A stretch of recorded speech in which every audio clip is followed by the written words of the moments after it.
Guys, bali okay na tong termination natin. Natapos ko na.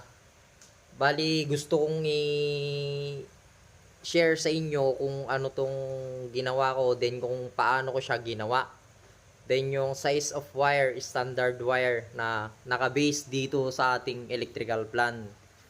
Ngayon guys, yung main circuit breaker natin is 100 ampere. Yung match niyang wire guys is 100 mm. Ay, 30 mm. Bali, hindi na natin nasunod yung color coding.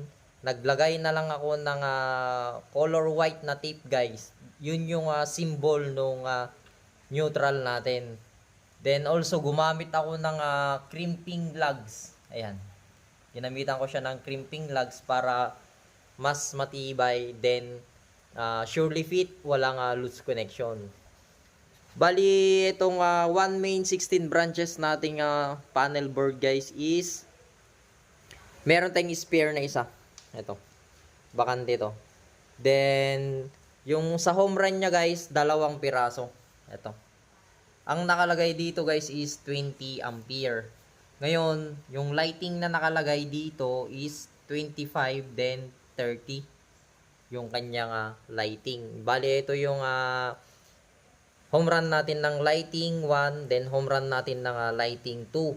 Then, yung wire size niya guys is 3.5 mm. Walang 2.0 na bumabang home run dito. Maliban na lang dito sa ating earth grounding dito sa may regular convenience outlet.